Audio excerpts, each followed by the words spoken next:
So in this case, what we're going to do is perform a front-loaded good morning. So let's cover a couple things.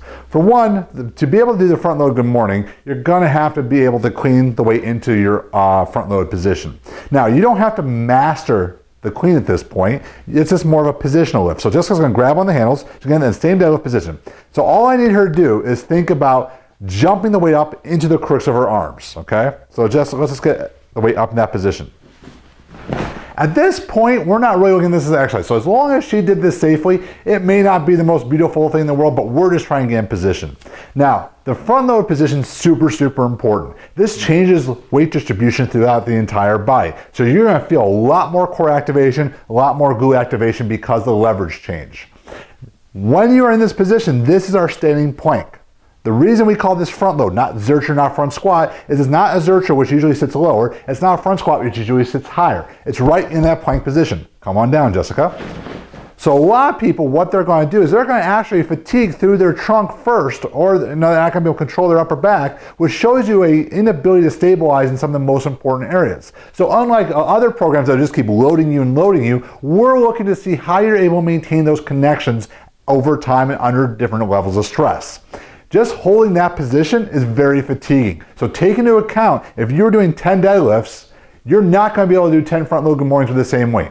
If you want to keep the volume the same, you're going to have to probably drop weight. In that respect, I usually recommend you have a power and a strength available for your clients at minimum. All right? So Jessica, let's go ahead and re-clean. Give Jessica a little break there. Now, if we're going to parallel this to a front plank, that means she has to be active in the upper body. The biggest mistake a lot of people make in this position is, especially as they fatigue, they allow that arm to drop forward. So you see a lot of this. This has to be active. If she's pulling the weight in towards her chest, her shoulder blades are being pulled back. She's got great tension here. She's rock solid, okay? The minute her hands and elbows start to open, she's done with the exercise. So go ahead and relax for a second, Jessica. And you're gonna see everything round forward. So 9 times out of 10, with anything in the front load position, if you start to see a compensation come about, a bad movement pattern, go back to that upper body. It usually means they're starting to open up the angle here and they're losing what's happening here, all right? So the upper body is very, very active in this position. Now, if we get back in that, now we're ready for the good morning part. So she's gonna re-clean. Now, we're gonna slowly do 3 front load good mornings. Jess, she's gonna come back. She has a slight bend in her knee. She drives through her feet, which is very important to come nice and tall. So the thought process and the cueing is the same as the deadlift. Pushing through the heels, grabbing with the toes, trunk here nice and stable, stand nice and tall, come back down just and relax. The mistake that a lot of coaches make and a lot of people make is when they're in this position, they think to come up is through my back, all right? Because I feel some stress there, I feel like I have to leverage myself up. The cue is still pushing through the feet to get tall. The great thing about the front load good morning, if you are planning to do other exercises, such as let's say kettlebell swings, you're gonna wanna learn that position really well, okay? Where people have problems in things like kettlebell swings is the deceleration of weight, when they're swinging the weight back. That has to do with that connection that we're teaching right here. So if you cannot perform this in a slow, controlled manner, you definitely can't do it in more dynamic ways with such as our clean snatches and other movements. Let's go back and do it again, Jess. So she's gonna power clean it back up. Now, the way I like to have people do this, similar to a deadlift, she's gonna come down and she's gonna pause for a 3 count. 1, 2, 3, through the feet. Okay, back down. Now, what you hear me cueing is very important. 3, 2, 1, feet. If I communicate feet, she's gonna remember her feet. Last one, just down, 3, 2, 1, feet. Good, and relax. What you say is very important.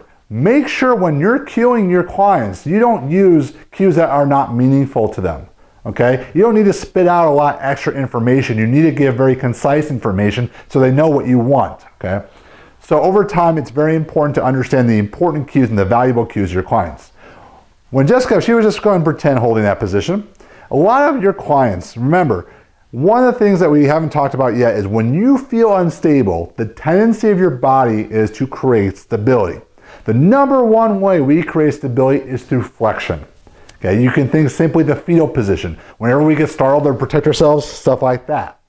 Okay, so especially when we change to a more challenging position like the front load, when Jessica comes down, a lot of people don't know where to move from or they're not as proficient as maybe you want. go and come back up. So if you haven't worked through the deadlift progressions and you just immediately jump to this, a lot of people actually initiate through rounding here and then try to get in the position. All right, they're trying to create that flexion. So you have to make sure that the tension is being held in the upper back. And that's what pulling the bag into your body and trying to pull it apart does. You can release your hands, that's fine. You don't have to hold on to the handles, but you need to create that tension to open yourself up. Let's see it again, Jess. We'll come down nice and slow. Hold, 3, 2, 1. Feet. We'll do one more time.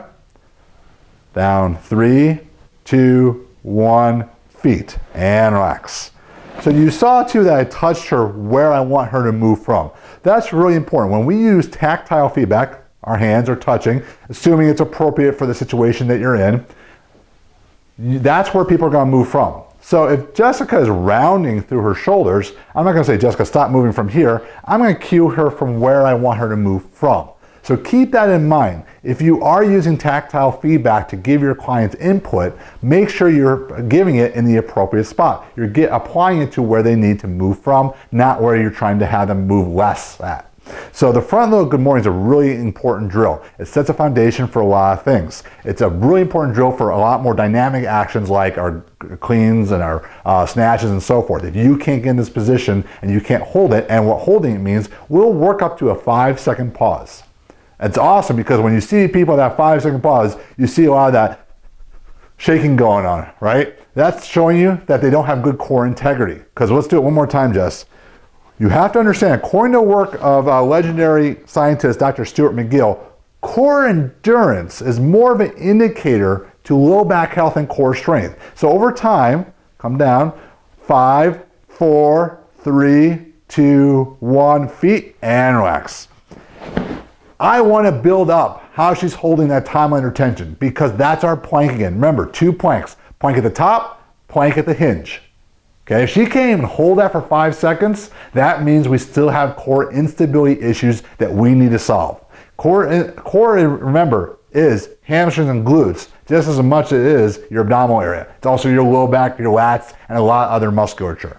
All right, so the front load good morning is a super important lift. In a moment, we're going to teach you the next progression, which is changing body position into the series of the hip hinge.